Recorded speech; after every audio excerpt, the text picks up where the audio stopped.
Let's look at each type of muscle: cardiac muscle, smooth muscle, and skeletal muscle. Chapter 9.5, Smooth Muscles. Question number 13. Compare the contraction mechanism of skeletal and smooth muscle fibers. Skeletal, as the name implies, skeletal muscle is associated with the skeleton. Skeletal muscle is required for rapid and relatively large movements. Smooth muscle fibers are spindle-shaped and have a single nucleus. They range from about 30 to 200 thousands of times shorter than skeletal muscle fibers, and they produce their own connective tissue endomysium. Here I added a perfect example of how, what's very important for you to know: the smooth muscle and the cardiac muscle and the skeletal muscle.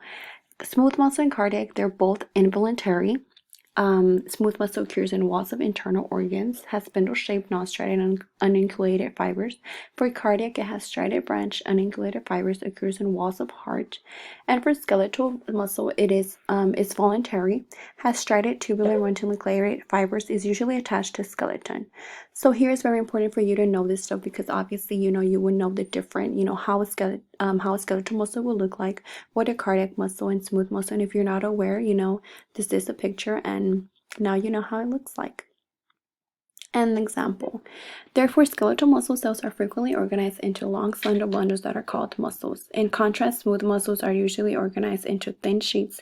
These sheets are not well designed for rapid movement, but can contract to control movement through organs. And here I also included this picture because obviously when we take our test, we've had, questions of like, what this picture shows, and most of the time, they're probably smooth, they're probably cardiac, they're probably skeletal. So if you do know what they look like, something that I learned, obviously, I've seen them when I've taken my test, and thank God I've passed every test that I've taken so far. So, but that just comes to show, that I've studied, and that that I know what I'm doing when, trying to prepare for this test, and it has the location and the control of action and the cell characteristics. The location of smooth is wall of hollow organs, vessels, respiratory passageways. For cardiac, it's the wall of heart, and for skeletal, it's attached to bones. And this is my reference where I got all my information from, and another picture as it shows here. Have a nice day.